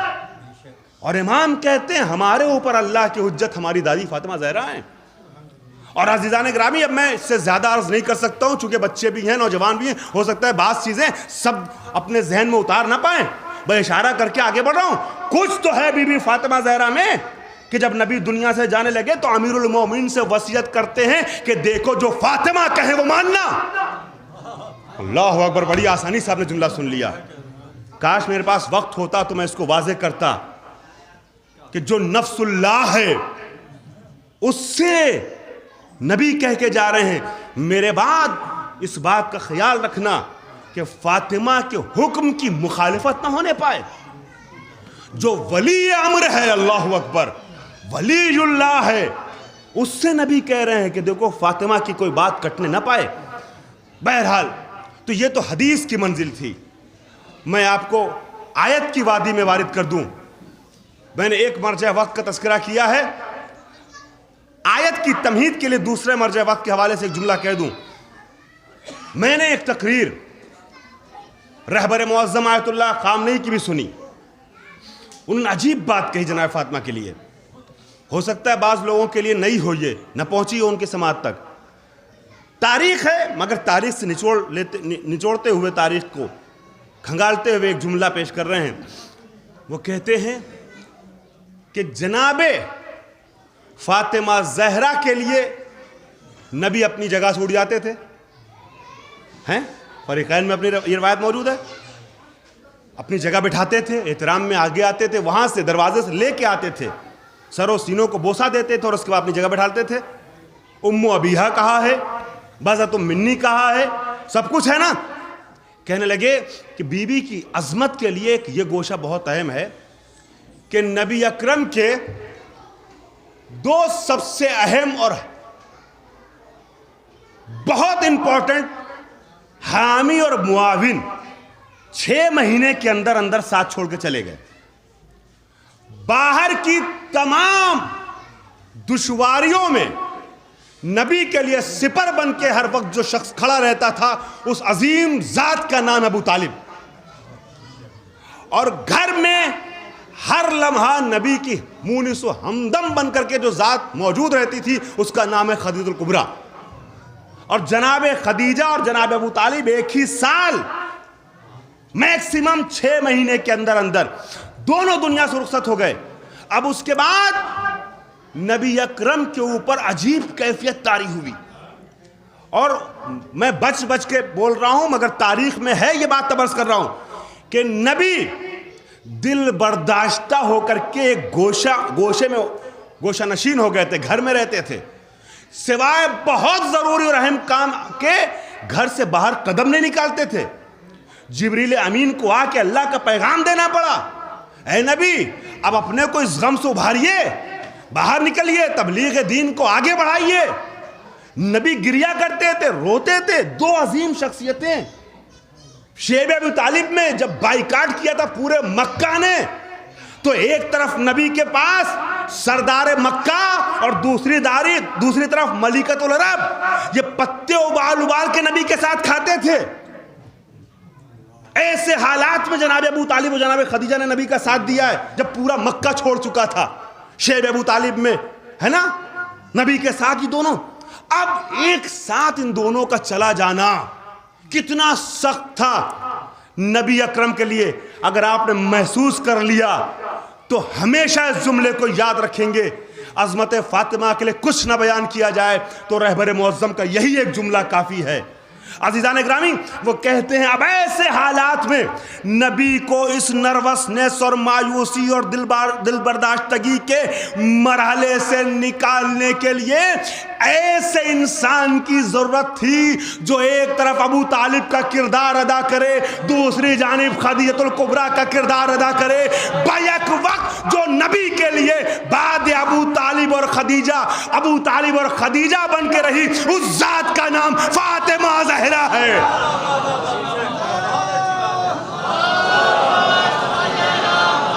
اس ذات کا نام ہے فاطمہ زہرا۔ محسوس کر رہے ہیں ابو طالب اور خدیجہ دونوں کی کمی کو پورا کیا ہے فاطمہ زہرا کی ذات نے نبی کی زندگی میں، اور پھر سے دوبارہ معرض تبلیغ میں بھیجنے میں جس نے سب سے اہم کردار ادا کیا ہے وہ بیوی ہیں۔ معمولی بات نہیں ہے عظمت فاطمہ۔ اب جناب فاطمہ کی عظمت کے حوالے سے آپ بڑی بیداری سے گفتگو سماعت فرما رہے ہیں، مجھے چند منٹ آپ سے چاہیے ہوگا آیت تطہیر کے لیے۔ عزیزان گرامی، آیت تطہیر کو میں نے یہ عرض کیا ہے کہ سب سے اہم آیت ہے، ویسے تو سورہ کوثر بھی ہے، آیہ مباہلہ بھی ہے، بہت سی آیتیں ہیں، بہت سے سورے ہیں جو بیوی کے لیے، لیکن آیت تطہیر نبی، امام، ولی سب کے رہتے ہوئے نقطہ پر کار عصمت بیوی فاطمہ زہرا کو بنایا گیا ہے۔ آیت تطہیر کو لے کر کے جہاں جہاں تک بھی میری آواز پہنچے، میں اپنے سارے بھائیوں سے مائک کے ذریعے جس تک بھی گفتگو پہنچ رہی ہو، میں یہ کہنا چاہوں گا، میرے ایک ایک جملے کو توجہ سنیے گا۔ ہو سکتا ہے انداز خطابت کا آ جائے جو آپ کو اچھا نہ لگے، دوسرے بھائیوں سے میں عرض کر رہا ہوں، لیکن بات جو میں کہہ رہا ہوں وہ محبت میں پیغام دے رہا ہوں، قرآنی فضا میں آپ کو لے کے چلتے ہوئے تھوڑی دیر توجہ چاہتا ہوں۔ یہ بہت کنٹروورسی ہوتی ہے، اکثر یہ اختلاف ہوتا ہے کہ اہل بیت سے مراد کون لوگ ہیں، ہے نا؟ یہ گفتگو ہوتی ہے اہل بیت، کوئی کہتا ہے اولاد، کوئی کہتا ہے ازواج، کوئی بعض اصحاب کو بھی شامل کرتا ہے، کوئی کچھ رشتہ دار۔ مگر میں یہ عرض کرنا چاہتا ہوں اس قرآنی بستی میں کہ ہمیں زیادہ اختلاف اور جھگڑے، جہاں جہاں تک بات پہنچے پہنچائیے گا، یہ اپنے ذہن محفوظ رکھیے گا۔ ریکارڈ ہو رہا ہے، لائیو بھی جائے گا انشاءاللہ، یا ڈالا جائے گا یوٹیوب پہ، مجھے نہیں معلوم، ابھی جا رہا، بعد میں آپ حوالہ دے سکتے ہیں جن دوستوں کو چاہیں۔ اہل بیت سے مراد کون لوگ ہیں؟ یہ جو لفظ اہل بیت ہے نا، یہ قرآنی اصطلاح ہے، قرآنک ٹرمینولوجی ہے نا؟ یہ ہمارے گھر کی اور آپ کے گھر کی بنائی ہوئی اصطلاح تو نہیں، یہ قرآنی اصطلاح ہے نا؟ تو ہمیں اختلاف میں پڑھنے کی ضرورت نہیں، ہم یہ دیکھتے ہیں کہ اہل بیت سے مراد قرآن نے کیا لیا ہے۔ یہ عام لوگوں کے اہل بیت کی گفتگو تو نہیں ہے نا، یہ اہل بیت نبوت کی گفتگو ہے۔ قرآن اہل بیت کسے کہتا ہے؟ جب اہل بیت نبوت کی بات آتی ہے، ہم لوگ جب اہل بیت کی گفتگو کرتے ہیں تو ہمارے ذہن میں سب سے پہلے بیت سے مراد گھر آتا ہے، لکڑی، مٹی، گارے کا، پتھر کا بنا ہوا مکان، بیت یعنی یہ۔ اور اہل بیت سب سے پہلے دو لوگ آتے ہیں ذہن میں، بیٹا اور بیوی، اہل خانہ، ہے نا، گھر والے، یہی تو۔ مگر میں دعوے سے کہہ رہا ہوں، دلیل پیش کر دوں گا بھی، قرآن مجید میں خالق کائنات نے، توجہ رکھیے گا، جب اہل بیت نبوت کی گفتگو ہوئی تو ایک جگہ اہل بیت نبوت سے بیوی کو باہر نکالا ہے اور ایک جگہ بیٹے کو۔ عزیزان گرامی، میرے ساتھ رہیں آپ لوگ ایک ایک لمحہ۔ میں جب مجلس پڑھتا ہوں تو اگر 500 لوگ بیٹھے ہوئے ہوں تو ایک ایک فرد کے لیے پڑھتا ہوں، 5 لوگ ہوتے ہیں تو ایک ایک فرد کے لیے پڑھتا ہوں، لہٰذا آپ میں سے ہر آدمی ہمارے لیے اہمیت کے حامل ہیں۔ میری طرف متوجہ رہیں، لوگ آتے رہیں گے، جاتے رہیں گے، ایک بار مل کے سلوات پڑھ باز بلانا۔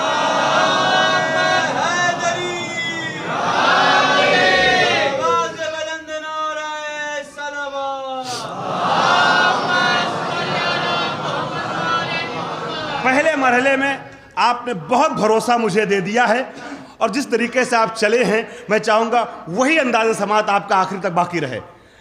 ہمارے یہاں بیوی اور بیٹا، مگر جب اہل بیت نبوت کی گفتگو ہوئی تو قرآن مجید میں اللہ نے ایک جگہ بیٹے کو باہر نکالا ہے، ایک جگہ بیوی کو باہر نکالا ہے۔ بیوی کو کہاں باہر نکالا ہے توجہ چاہ رہا ہوں، سورہ ہجر، پتہ بتا رہا ہوں وہ زمانہ گیا جب دعوے یہاں سے ہوتے تو دلیل ناپید ہوتی تھی، اب دعویٰ یہاں سے ہوتا، دلیلیں آپ کی جیبوں موجود ہوتی ہے، فوراً سرچ کر سکتے ہیں۔ سورہ ہجر آیت نمبر 57 سے آیت نمبر 60 تک اٹھا کے دیکھیے گا۔ سورہ ہجر میں جب جناب ابراہیم علیہ السلام کے سامنے فرشتے آتے ہیں، کھانے سے اپنا ہاتھ واپس کھینچتے ہیں، منع کرتے ہیں، بیٹے کی بشارت دیتے ہیں، ساری گفتگو ہو جاتی ہے، اس وقت اللہ کے فرشتوں سے جناب ابراہیم سوال کرتے ہیں، فما خطبکم ایھا المرسلون۔ ہو سکتا ہے 5-7 منٹ ایکسٹرا ہو جائے، مگر مجھے قرآن کی کچھ آیتیں پڑھنے کی اجازت دیجیے گا آپ لوگ۔ فما خطبکم ایھا المرسلون، اے اللہ کے بھیجے فرشتوں تمہارا ارادہ کہاں کا ہے؟ قالوا انا ارسلنا الی قوم مجرمین۔ فرشتوں نے کہا ہم ایک مجرم قوم کی طرف بھیجے گئے ہیں ان سب کو ہلاک کرنے کے لیے، عذاب الہی لے کر کے آئے ہیں۔ اور یہ عرض کر دوں بچوں سے کہ جناب ابراہیم کے زمانے کے نبی ہیں جناب لوط علیہ السلام۔ جناب لوط علیہ السلام کی قوم اس گناہ کا شکار تھی جس گناہ کا میں ممبر سے نام نہیں لے سکتا ہوں۔ عزیزان گرامی، اب یہ لوگ آئے فرشتے اللہ کے عذاب نازل کرنے کے لیے، قوم کو ہلاک کرنے کے لیے، الا قوم مجرمین، قوم مجرم ہلاک کرنے کے لیے۔ کوئی ہے جو ہلاکت سے بچے؟ آواز آئی الا آل لوط انا لمنجوہم اجمعین، سوائے اہل بیت لوط کے۔ توجہ، جو ڈھونڈنے نکلا ہوں وہ ذہن میں رکھیے گا کہ اہل بیت نبوت کی جب گفتگو ہو تو کیا بیوی اور بیٹے مراد ہوتے ہیں؟ بیت سے مراد کیا گھر ہوتا ہے یا قرآن کی کچھ اور اصطلاح ہے؟ الا آل لوط انا لمنجوہم اجمعین، ہم قوم لوط کو ہلاک کریں گے سوائے اہل بیت لوط کے، ان سب کو بچا لیں گے۔ یہاں پہ آیت ٹھہرتی تو مجھے دلیل نہیں ملتی۔ ایک لفظ اور آگے آیا، الا امرأتہ قدرنا انہا لمن الغابرین، ہم تمام اہل بیت لوط کو، اہل بیت نبی کو بچائیں گے سوائے لوط کی زوجہ کے، سوائے ان کی بیوی کے، اس لیے کہ ہم کو پتہ چلا ہے کہ وہ سرکشوں میں سے ہو گئی ہے۔ توجہ چاہ رہا ہوں بھائی، تاریخ قرآنی آپ کے ذہن میں ہو تو آپ کو یہ بات پتہ ہوگی کہ لوط کی زوجہ خود گناہ نہیں کرتی تھی بلکہ دو گنہگار گروہوں کے درمیان میڈیٹر کا کام کرتی تھی، دو گنہگاروں کو آپس میں ملواتی تھی۔ یہ ہے لوط کی زوجہ کا کام، خود گنہگار نہیں مگر نبی جس چیز سے روکتے تھے نہیں رکی۔ اللہ اکبر، گنہگاروں کا ساتھ دیا، نبی کی زوجہ ہے مگر نبی کی نہیں مانی تو لعنتی ہو گئی، جہنمی ہو گئی۔ یہ خطابت نہیں ہے، قرآن کی آیت ہے۔ میں پہلے ہی کہہ چکا ہوں لہجہ خطابت کا ہو سکتا ہے مگر پیغام قرآن کا سارے سننے والوں کو دے رہا ہوں۔ نبی کی بیوی ہے مگر نبی کی بات نہیں مانی تو قرآن نے کہا قدرنا انہا لمن الغابرین، یہ ہلاک ہونے والوں میں سے ہو گئی۔ اچھا، یہاں بیوی کو اہلیت سے باہر نکالا، یہاں سے تیزی سے آگے نکل جاؤں، حساس وادی ہے نا، زیادہ دیر آپ کو نہ روکوں۔ یہاں دوسری وادی، بیٹے کو ہم جب بولتے اہل بیت تو عام لوگوں کے اہل بیت میں بیٹا آتا ہے نا، لیکن جب اہل بیت نبوت کی گفتگو ہوئی تو اللہ نے قرآن مجید میں نبی کے بیٹے کو بھی باہر نکالا ہے۔ توجہ چاہ رہا ہوں، محترم مجمع ہے، پڑھا لکھا مجمع ہے، ضروری نہیں ہے کہ میں پوری بات کہوں، بات آگے کی آپ سوچئے، اشارے میں کر رہا ہوں۔ اب آئیے آپ سورہ ہود اٹھائیے گا، سورہ ہود میں آپ دیکھیے گا آیت نمبر 41 سے 46 تک سورہ ہود میں واقعہ ذکر کیا گیا ہے جناب نوح علیہ السلام کا، تفصیل سے ان کے بیٹے کے ساتھ طوفان نوح کا تذکرہ ہے۔ عزیزان گرامی، جب طوفان آ گیا، کشتی بنا دی گئی، تاریخ انسانیت کا بڑا عظیم طوفان آیا۔ ایسا طوفان نہ اس کے پہلے کبھی آیا نہ اس کے بعد کبھی آیا، پوری دنیا ڈوب گئی تھی، ساری آباد دنیا غرق ہو گئی تھی، اوپر سے پانی برس رہا تھا، زمین سے پانی اگل رہا تھا، زمین پانی اگل رہی تھی۔ عزیزان گرامی، ہر طرف سے پانی۔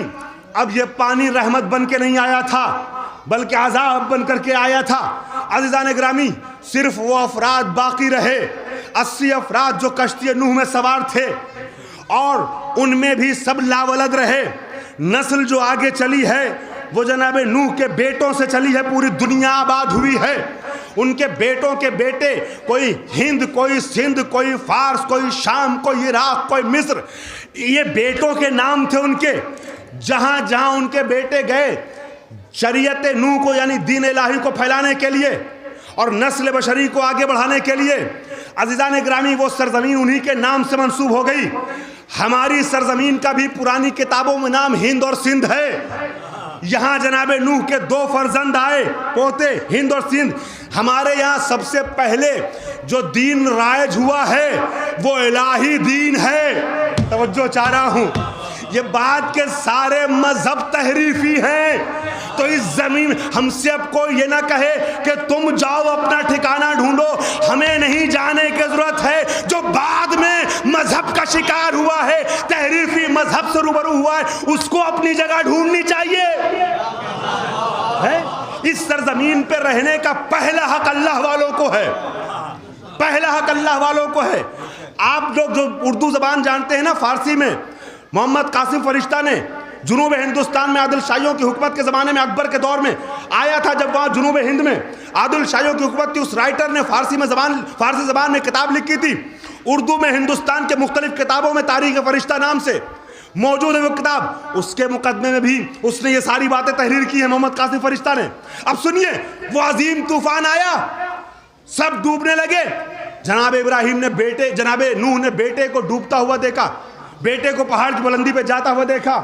آواز دی، یا بنیر، جو ڈھونڈنے نکلا ہوں ذہن میں رکھیے گا، یا بنیر کب معنا، اے میرے بیٹے ہمارے ساتھ آ، کشتی میں سوار ہو جا، دیکھ پہاڑ پہ نہ جا، آ میرے ساتھ آ جا. اور ایک جملہ جناب نوح نے اور کہا، ولا تکن مع الکافرین. مجھے اشارے سے بات کرتے ہوئے آگے بڑھنے دے محترم مجمع، پڑھا لکھا مجمع. ولا تکن مع الکافرین.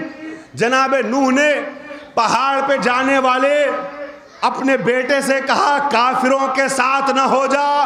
توجہ چاہ رہا ہوں، میں اس سے زیادہ واضح کروں کیا؟ یہ تو قرآن ہے نا، کوئی روایت تو نہیں ہے، کوئی خطابت تو نہیں ہے. عزیزان گرامی، معلوم یہ ہوا کہ صرف منافق نہیں بلکہ جو نبی کو چھوڑ کے پہاڑ پہ جائے قرآن کے نظر میں کافر ہوتا ہے. قرآن کہتا ہے ولا تکن مع الکافرین، کافروں کے ساتھ نہ جاؤ، ہمارے ساتھ آ جاؤ. بیٹے نے آواز دی، ساوی الی جبل یعصمنی من الماء. بابا میں پہاڑ کی بلندی پہ آ گیا ہوں، یہ مجھے ہلاکت سے بچا لے گا، پہاڑ ہلاکت سے بچا لے گا. عزیزان گرامی، کیا بیٹے کو پہاڑ نے ہلاکت سے بچایا؟ محترم مجمع کے حوالے ایک جملہ ایڈ کر رہا ہوں، بچایا نہیں بچایا نا. رشتہ داری دو طریقے کی ہوتی ہے، ایک نسبی رشتہ داری، ایک سببی رشتہ داری.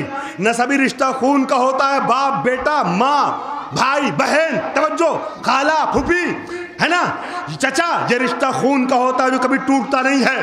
ایک سببی رشتہ ہے جو چند جملوں سے بنتا ہے، چند جملوں سے ٹوٹ بھی جاتا ہے، جیسے شوہر، زوجہ، ساس، سسر، سالہ، سالی ہے. رشتے دوہرا لیجئے دماغ میں آپ، یہ رشتے ٹوٹ بھی جاتے ہیں. توجہ چاہ رہا ہوں، بیٹا نسبی رشتہ دار ہوتا ہے. ارے جب نبی کی مخالفت کرتے ہوئے پہاڑ پہ جانے والے کو نسبی رشتہ داری ہلاکت سے نہ بچا سکی تو سببی رشتہ داری. صلوات پڑھیں بر محمد وآل محمد. ایک بار اور صلوات پڑھیں بھائی.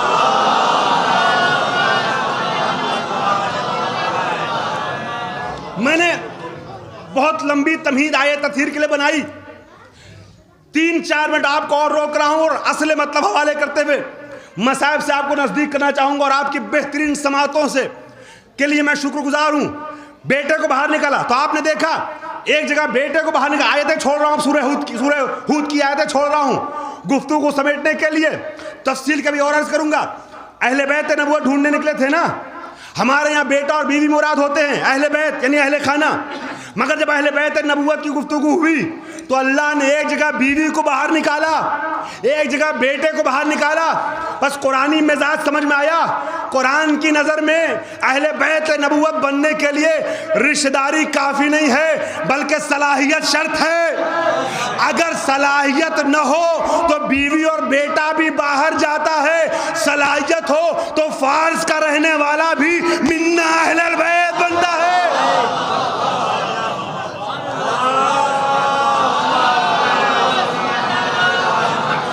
رہنے والا بھی منا اہل البیت بنتا ہے. اب آئیے بیت پہ 2-3 آیتوں تک اور آپ کو روکوں گا. بیت، جب ہم بیت بولتے ہیں تو گھر مراد ہوتا ہے، مگر قرآن بیت کسے کہتا ہے؟ ایک جگہ خالق کائنات نے آواز دی، واللہ جعل لکم من جلود الانعام بیوتا. اللہ نے تمہارے لیے جانوروں کی کھال کو بیت بنایا ہے، گھر بنایا. توجہ، بہت بھروسہ ہے آپ کے سماعت پہ.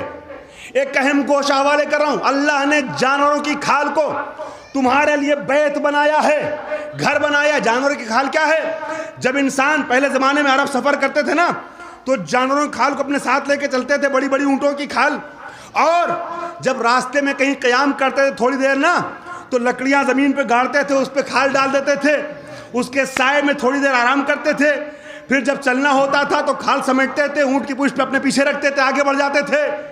جو ڈھونڈنے نکلا ہوں ذہن میں رہے میرے عزیزو, جو تھوڑی دیر, توجہ, جس کھال کے سائے میں تھوڑی دیر مسافر آرام کر لیتا تھا اسے قرآن نے بیت کہا ہے. میں کچھ عرض کر رہا ہوں, میں آپ کو کہیں لے جانا چاہ رہا ہوں, ساری تمہیدیں ختم ہو گئی. بیت, بیت, جانور کھال کو بیت کہا گیا. اچھا اور آسان مثال دے دوں, سورہ عنکبوت 29واں پارہ 29واں سورہ, اس میں اعلان ہوتا ہے مولائیو مجلس کے انداز میں جملہ سننا, واللہ, اس میں سورہ عنکبوت میں اعلان ہوا کہ ان اوہن البیوت لبیت العنکبوت, سب سے کمزور گھر مکڑی کا جالا ہے. سب سے کمزور گھر مکڑی کا جالا ہے. یہ مکڑی کا جالا اتنا کمزور گھر ہے کہ اگر بچہ انگلی لگا دے تو ٹوٹ جائے, بڑا پھونک دے تو اڑ جائے. توجہ چاہ رہا ہوں, اڑ جائے. مگر دنیا کے اسی کمزور ترین گھر کو جسے اللہ نے سب سے کمزور گھر کہا, یہی گھر ایک دن آہنی سپر میں تبدیل ہو گیا محمد کے لیے. بس پتہ یہ چلا کہ اگر اللہ کی معیت میں ہو تو مکڑی کا جالا بھی آہنی قلعوں سے زیادہ مضبوط ہے, اللہ کے بغیر ہو تو آہنی قلعے بھی مکڑی کے جالے سے زیادہ کمزور ہیں. مجلس کا جملہ حوالے کر رہا ہوں عزیزان گرامی, اتنا کمزور گھر ایسی مضبوط دیوار میں نبی کے لیے تبدیل ہو گیا کہ اب نہ تو باہر کے کافر کی بینائی اندر جا سکی, نہ اندر کے منافق کی گویائی باہر آ. صلوات آواز بلند.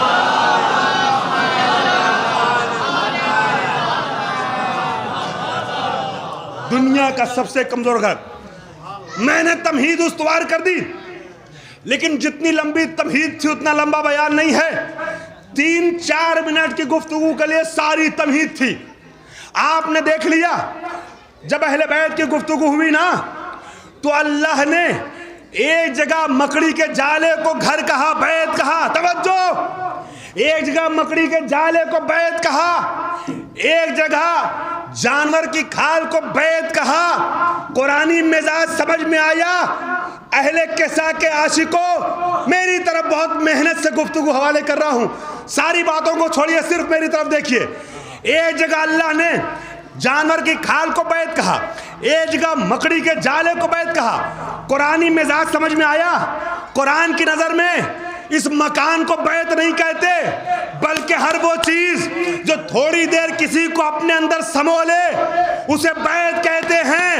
بھائی نبی گھر میں بھی تو تھے, آیت نہیں آئی چادر سیدہ کا بیت بنایا گیا, چادر سیدہ کا بیت بنایا گیا. تو اب آیت تطہیر کا ترجمہ یہ نہیں ہوگا کہ اے نبی کے گھر والوں, بلکہ ترجمہ ہوگا اے چادر سیدہ والوں. صلوات آواز بلند.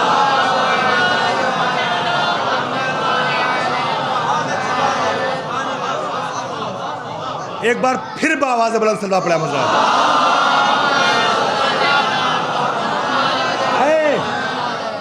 اے چادر سیدہ والو, اللہ کا یہ ارادہ ہے کہ آپ کو پاک و پاکیزہ رکھے. اب عزیزان گرامی, گھر والے نہیں بلکہ چادر والے اہل بیت ہوں گے. چادر والے, اس راز کو کوئی سمجھا ہو یا نہ سمجھا ہو, ایک نکتہ مجلس کا پیش کر رہا ہوں, آدھا پڑھوں گا آدھا آپ سمجھیے گا. توجہ چاہ رہا ہوں عزیزان گرامی, گھر میں رہنا کافی نہیں ہے اہل بیت نبوت بننے کے لیے. کوئی سمجھاؤ اس راز کو نہ سمجھاؤ, مگر اس گھر میں رہنے والی ایک محترم خاتون ضرور سمجھ گئی. میں کچھ عرض کر رہا ہوں, یہی وجہ ہے گھر میں رہنے کو کافی نہیں سمجھا. چادر کے سامنے کھڑے ہو کر کے ام سلمہ نے پوچھا, جناب ام سلمہ کہتی ہیں حل تاذن لی, میرا مجمع پہنچ گیا جو میں عرض کرنا چاہ رہا ہوں. حل تاذن لی, کیا اجازت ہے کہ میں بھی آ جاؤں؟ نبی نے منع نہیں کیا, نبی نے فرمایا انک علی الخیر, تم خیر پہ ہو. ام سلمہ پیچھے ہٹ گئی, میں کہوں گا بی بی اب تو خیر پہ رہنے کی سند مل گئی, اب تو آپ کو اور ضد کرنا چاہیے، اندر آ جائیں۔ کہا ارے میں چادر میں جانے کے لیے آئی کب تھی، میں تو بس یہی سند لینے آئی تھی۔ میں جانتی ہوں، جملہ محسوس کرنا عزیزو، پیچھے تک کے مجمع سے توجہ چاہتا ہوں، میں چادر میں جانے کے لیے آئی کب تھی، میں جانتی ہوں کہ میرا رتبہ کیا ہے، عظمت سیدہ کیا ہے۔ میں سیدہ کی ہمسری کے بارے میں سوچ بھی نہیں سکتی، رشتے میں ماں ضرور ہوں، مگر میں جانتی ہوں، میں تو بس یہ سند لینے آئی تھی۔ مگر ام سلمہ نے خیر کی سند لے کر کے پیچھے ہٹ کے دو بات بتا دی۔ پہلی بات تو یہ کہ خیر پہ رہنا اور ہے، اہل بیت میں ہونا اور ہے، دوسرے یہ کہ جب خیر پہ رہنے والی بیوی شامل اہل بیت نہ ہو سکی،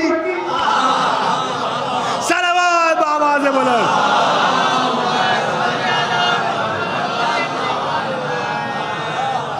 جب خیر پہ رہنے والی بیوی شامل اہل بیت نہ ہو سکی۔ عزیزان اکرامی، میں جملہ مکمل نہیں کر سکا یہاں سے، ایک اور صلوات پڑھے بر محمد و آل محمد۔ بس پتہ ہے چلا، چاہے خیر ہی پہ کیوں نہ ہو مگر شامل اہل بیت نہیں ہو سکتے، اس کے لیے چادر سیدہ میں آنے کی شرط ہے۔ عزیزان اکرامی، یہی بات آخری منزل پہ آپ کو لے کر کے آیا، یہی بات کل چونکہ ایک مجلس یہاں پڑھنا ہے، جہاں تک مجھے علم ہے وعدہ لیا گیا ہے، آج کی ادھوری بات کل مکمل کر دوں گا انشاءاللہ صبح 9 بجے اسی بستی میں۔ عزیزان اکرامی، آج آپ کو زیادہ نہیں روکوں گا، چونکہ شام کی مجلس میں وکیل عالم دورہ کو آپ کو سماعت فرمانا ہے، غالباً وہ تشریف لا چکے ہیں۔ میں امید کرتا ہوں کہ آپ سب لوگ آئیں گے، اور مجلس تو مجلس ہوتی ہے، لیکن خود آیت اللہ سیستانی کے ڈائریکٹ وکیل سے ملنا یہ بھی اپنے آپ میں ایک شرف ہے۔ صلوات پڑھے بر محمد و آل محمد۔ لہٰذا آپ کو زیادہ تھکاؤں گا نہیں، بس 2 منٹ روکنا چاہوں گا۔ یہ بات جبریل نے بھی اپنے عمل سے ظاہر کی، لہٰذا حدیث کیسا آپ پڑھتے رہتے، شرح حدیث کیسا عنوان کے تحت ان جابر بن عبداللہ الانصاری سے لے کے ورب الکعبہ تک عشرہ پڑھتا ہوں، اس عشرے کا ایک جملہ آپ کے حوالے کر رہا ہوں۔ جبریل جب آئے نا تو جبریل نے آنے کے بعد اپنے کام کو 2 حصوں میں بانٹا۔ بہت معتبر مجمع ہے، مجھے یقین ہے گفتگو ضائع نہیں جائے گی۔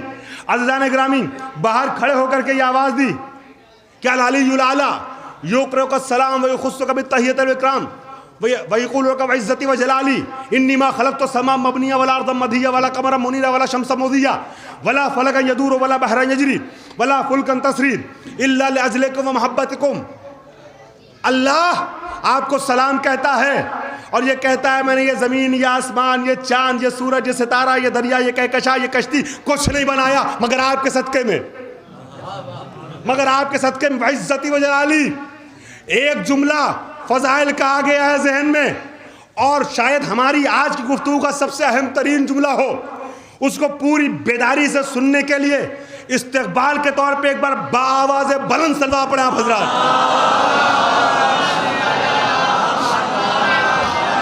جبریل نے اللہ کا پیغام پہنچایا قسم کے ساتھ، وعزتی وجلالی، میں اپنی عزت و جلالت کی قسم کھا کے کہتا ہوں، پیچھے تک کے سارے مجمع کا ساتھ چاہوں گا، وعزتی وجلالی، عزت و جلالت کی قسم۔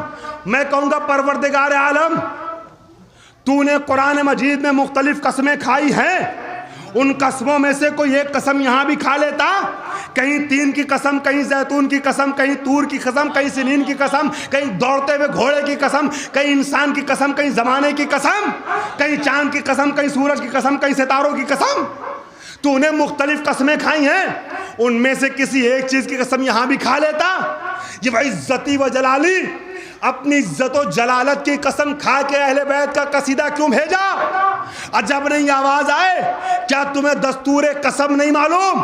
قسم کا طریقہ یہ ہے کہ جس مقصد کے لیے قسم کھائی جاتی ہے اس مقصد سے اعلیٰ اور عرفہ ہونا چاہیے اسے جس کی قسم کھائی جائے۔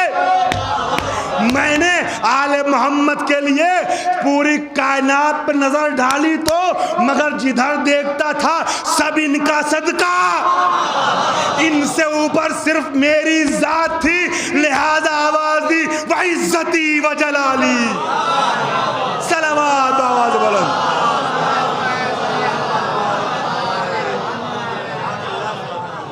اور جب اندر آ گئے، فضائل کا آخری جملہ حوالے کر دوں، جب اندر آ گئے تو اندر آنے کے بعد آیت تطہیر پڑھی، ان اللہ قدو علیکم انما یقولو، ہے نا، انما یرید اللہ آپ پہ وحی نازل کرتا ہے، اور آیت تطہیر کی تلاوت کی۔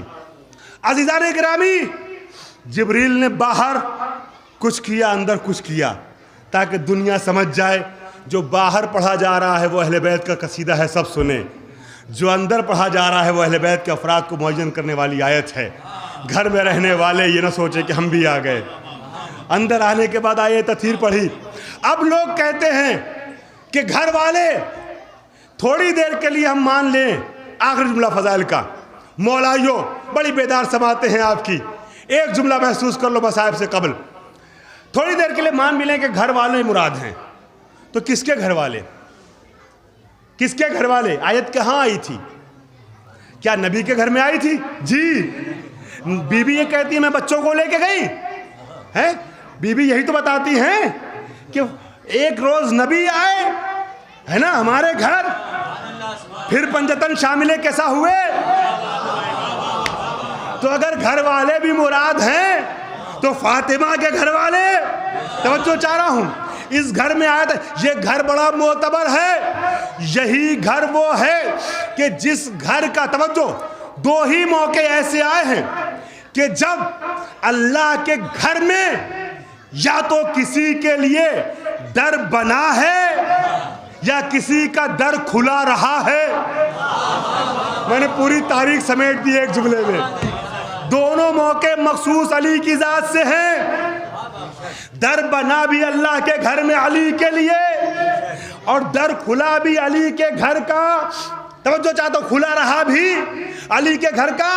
وہ آیت آئی نا، حکم خدا آیا کہ سب کے دروازے بند کروا دیے جائیں، آخری جملہ ہے عزیزان گرامی، حکم آ گیا۔ دیکھیں مسجد نبوی کا جو نقشہ آج ہے نا، جو لوگ گئے ہیں وہ میری گواہی دیں گے، بیچ میں مسجد ہے، چاروں طرف دروازے ہیں، دروازوں پہ الگ الگ نام ہیں۔ آج کی حکومتیں کیا نام لکھ رہی ہیں مجھے اس سے بحث نہیں ہے، مگر جب نبی کا زمانہ تھا، توجہ چاہ رہا ہوں، تو اس وقت سب کے گھر کے دروازے مسجد میں کھلتے تھے، لوگ مسجد سے ہوتے ہوئے بازاروں، گلیوں اور کوچوں میں جاتے تھے۔ آیت آ گئی، نبی سب سے منع کر دو، گھر کے دروازے پیچھے کھولیں، مسجد سے ہوتا ہوا کوئی نہیں جا سکتا، یہ عبادت گاہ ہے، گزرگاہ نہیں۔ سب کے دروازے بند کروا دیے گئے سوائے علی کے دروازے کے۔ یہ ہسٹوریکل فیکٹ ہے، جھوٹے سے جھوٹے راوی نے بھی سچ کو لکھا۔ سب کے دروازے بند ہو گئے سوائے علی کے دروازے کی، یہ عبادت گاہ ہے۔ مسجد نبوی ان 4 مسجدوں میں سے ہے کہ جہاں سے گزرنا بھی حالت نجاست میں حرام ہے۔ میں کچھ عرض کر رہا ہوں، کسی کی طہارت کا کوئی بھروسہ نہ تھا، دروازے بند کروا دیے گئے، بس وہی دروازہ کھلا رہا جس گھر والوں کی طہارت میں آیت تطہیر کی موت سب تھی۔ اب لوگ آنے کے بعد کہنے لگے یا نبی اللہ، کیا میرے لیے بھی یہ حکم ہے؟ نبی نے کہا جی حضور آپ کے لیے بھی۔ دوسرے صاحب آئے، نبی خدا میں بھی دروازہ بند کر لوں؟ کہا آپ بھی۔ تیسرے صاحب، چوتھے صاحب، تعداد آگے بڑھا لیجئے، چونکہ میں کسی خاص فرد کو کہنا نہیں چاہتا ہوں، جس کو سمجھنا ہے کہ کون آیا تھا وہ جا کے تاریخ پڑھے، وہ جا کے تفسیر پڑھے۔ اب لوگ آئے، یا نبی اللہ کیا ہمارے بھی یہی حکم ہے؟ کوئی عمر میں بڑا، کوئی رشتے میں بڑا، بڑے بڑے لوگ آئے، ہمارے بھی حکم ہے۔ نبی نے سب کو منع کر دیا، جی صرف علی کے گھر کا دروازہ کھلا رہے گا۔ آج بھی وہ گھر مسجد نبوی میں ہے، جو لوگ گئے ہیں وہ میری گواہی دیں گے، اور اس گھر کا دروازہ آج بھی کوئی ہٹا نہیں سکا، وہ گھر بھی موجود ہے، دروازہ بھی موجود ہے مسجد نبوی میں۔ باب جبریل سے جب انٹری کرتے ہیں اندر، توجہ ہے نا، سب کے دروازے پر صرف علی کے. اب سوال کا انداز بدلا. اچھا نبی خدا، نوجوانوں خاص توجہ چاہوں گا اس جملے پہ، نبی خدا ٹھیک ہے دروازہ نہیں ایک ونڈو ایک کھڑکی کی ایجاد ہے. نبی نے کہا نہیں بھائی صاحب یہ بھی نہیں، یہ بھی نہیں. اچھا یا رسول خدا ایک روشن دان، نبی کے مزاج پہ بار گزرا ان کا اصرار. نبی نے ڈانٹ دیا خبردار، ایک سوراخ بھی نہیں، یہ عبادت گاہ ہے، یہ جھانک تاک کرنے کا مرکز نہیں ہے. زمانے جاہلیت کی عادتیں چھوڑو. سب کے دروازے بند کر دیے گئے. میں کہہ چکا ہوں خطابت کا انداز ہو سکتا ہے مگر پیغام محبت کا ہے. سب کو ایک پیغام دینا چاہتا ہوں، دنیا کے سارے لوگ یہی تو چاہتے ہیں کہ ہمیں جنت میں داخلہ مل جائے. بھائی جنت میں جانے کی تمنا رکھنے سے پہلے دو بات سوچنا. پہلی بات یہ کہ دنیا میں کس کے پیچھے چلتے ہو ذرا یہ دیکھو. پھر نبی کی حدیث سنو اور ذہن میں رکھو کہ جنت میں بھی تو ایک دروازہ ہے. جنت میں جانے سے پہلے یہ سوچو کہ دنیا میں کس کے پیچھے ہو. ارے جو اپنے لیے مسجد میں در نہ بنوا سکے وہ تمہارے لیے جنت کا دروازہ.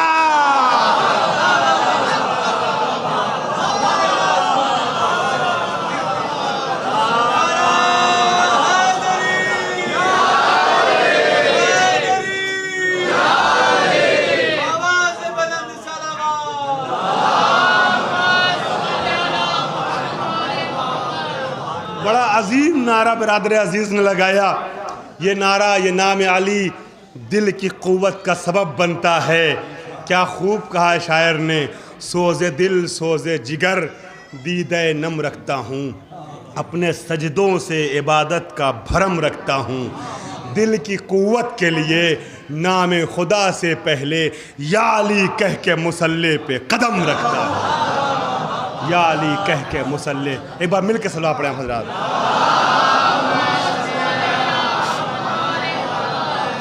تو عزیزان گرامی، یہ دروازہ وہ ہے جو بڑا اہم دروازہ ہے. آیت تطہیر کے نازل ہونے کے بعد روایات میں ہے کہ 6 مہینے تک لگاتار نبی اکرم اس دروازے پہ آئے ہیں. میں نے جتنی باتیں بھی پڑھی ہیں نا، کوئی بات بھی کنٹروورشل نہیں پڑھی ہے. منبر رسول پر آل محمد کا پیغام پہنچانے آیا ہوں، کسی کی دل آزاری کے لیے نہیں آیا ہوں. جو باتیں بھی میں نے پڑھی ہیں وہ شیعہ سنی دونوں کی کتاب موجود ہے.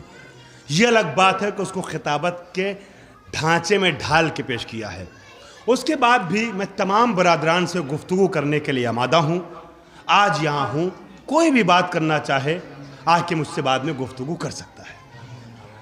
یہ جملہ بھی جو عرض کر رہا ہوں جناب فاطمہ کی عظمت کو بیان کرنے کے لیے، یہ شیعہ سنی دونوں کتابوں میں موجود ہے کہ آیت تطہیر کے نازل ہونے کے بعد نبی اکرم کا یہ طریقہ تھا 6 مہینے تک لگاتار جب نماز صبح کے لیے مصلی پہ جاتے تھے مسجد نبوی میں، تو اس دروازے پہ کھڑے ہو کے پہلے یہ کہتے ہوئے سلام کرتے تھے، السلام علیکم یا اہل بیت النبوہ و معدن الرسالہ. اے اہل بیت نبوت اور اے معدن رسالت، آپ پر میرا سلام ہو. کیوں بار بار سلام کرتے تھے؟ شاید نبی دنیا کو اس دروازے کی عظمت سمجھانا چاہتے تھے. محسوس کرو در سیدہ کی کیا عظمت ہے، کیا فضیلت ہے. مگر کیا مسلمان نبی کے اس عمل کو اور اس کی وجہ کو سمجھ پائے؟ کیا در سیدہ کی عظمت لوگوں کی سمجھ میں آئی؟ نبی کی آنکھ بند ہونے کے 3 دن کے بعد لوگ دروازے پر آگ اور لکڑی لے کر کے آ گئے. اللہ اکبر. جلتا ہوا دروازہ فاطمہ زہرا کے پہلو پہ گرایا اور فاطمہ کو یہ کہنا پڑا، یا فضتو خزینی لقد قتل ما فی احشائی، فضہ مجھے سنبھالو میرا بچہ مارا گیا. اجرکم اللہ.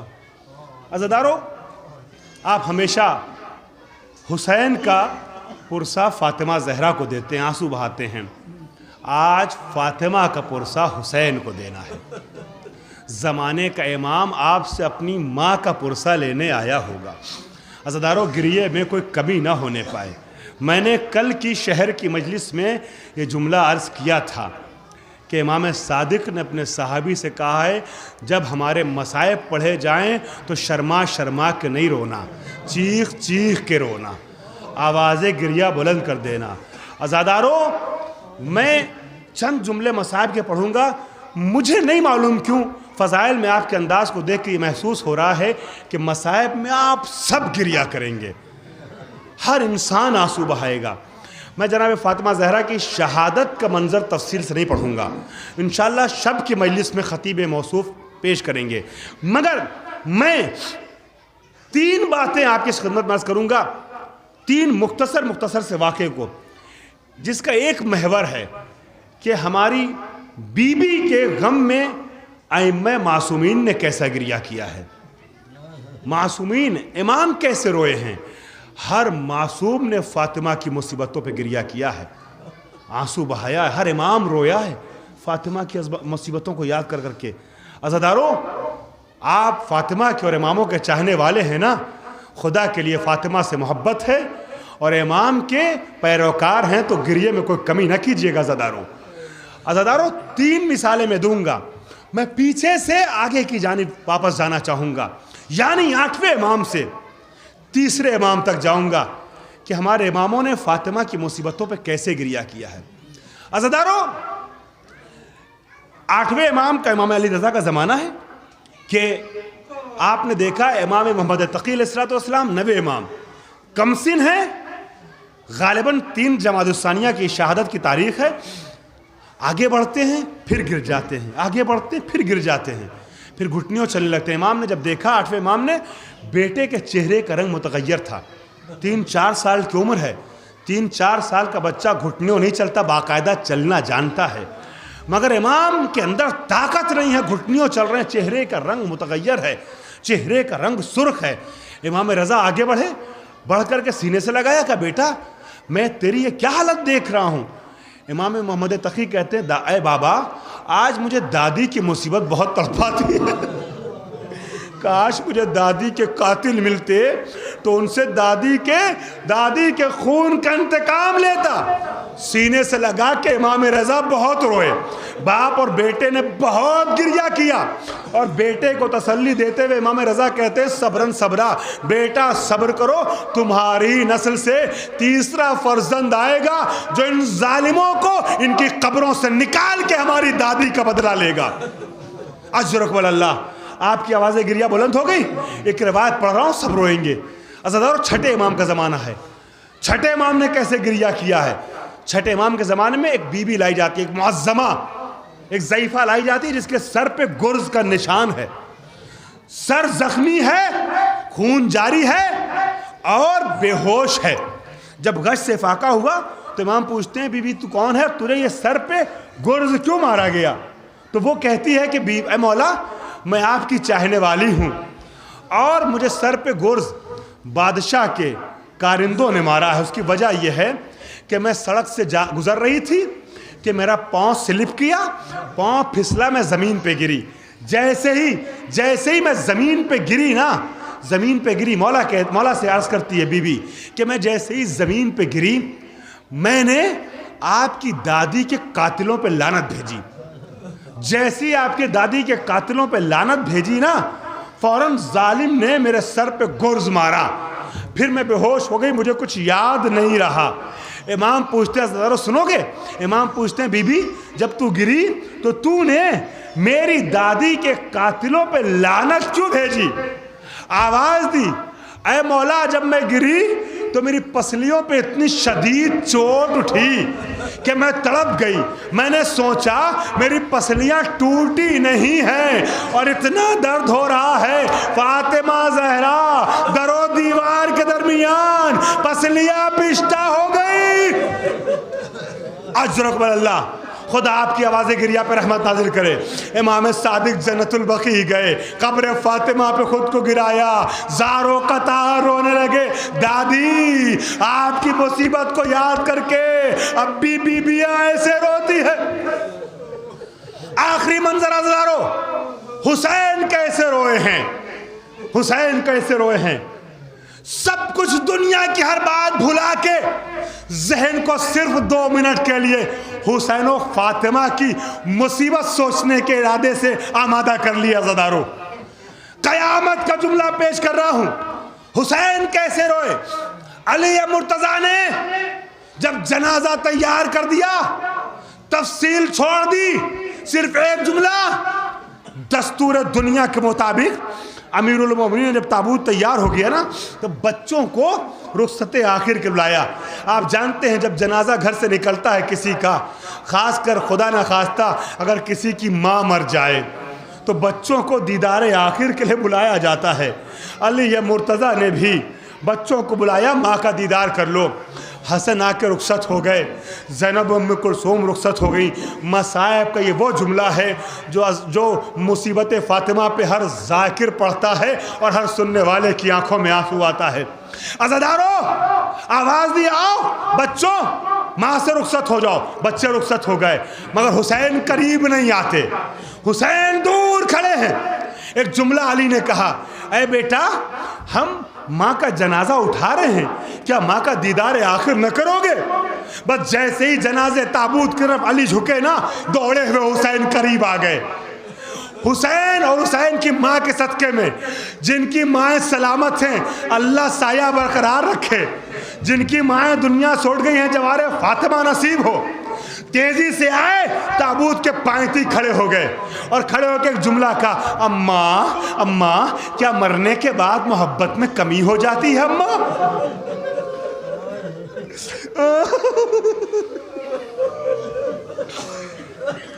اے اماں کیا کبھی ایسا ہوا ہے کہ حسین آیا ہو اور آپ نے سینے سے نہ لگایا ہو؟ بس یہ کہنا تھا، بند آئے کفن ٹوٹے، آواز سیدہ آئی، آ میرے لال سینے سے لگ جا۔ حسین ماں کے سینے سے لگے، 1 منٹ کے لیے اپنے گریے کے سلسلے کو روکنا نہیں ہے عزادارو۔ حسین ماں کے سینے سے لگے، جبریل امین آ گئے، حسین نے رونا شروع کیا۔ جبریل نے آ کے علی سے کہا، اے علی حسین کو فاطمہ کے سینے سے الگ کر لیجئے ورنہ قیامت آ جائے گی۔ کہا کیا ہو گیا؟ کہ اس منظر کو دیکھ کر کے نبی جنت میں گریہ کنا ہے، نبی کو روتا دیکھ کر کے صف انبیاء اور ملائکہ میں تلاطم برپا ہے۔ علی آگے بڑھے، شانہ ہلایا، بیٹا ماں کے سینے سے الگ ہو جا۔ حسین نے کہا، اماں میں آپ کے سینے سے اس وقت تک الگ نہ ہوں گا اماں جب تک مجھ سے وعدہ نہ کر لو۔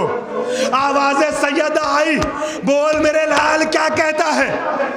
حسین نے کہا، ماں مجھ سے وعدہ کرو جس طریقے سے تم نے اپنے وقت آخر مجھے سینے سے لگایا ہے، اے اماں جب کربلا میں میرا وقت آخر ہوگا تو کربلا آؤ گی اماں۔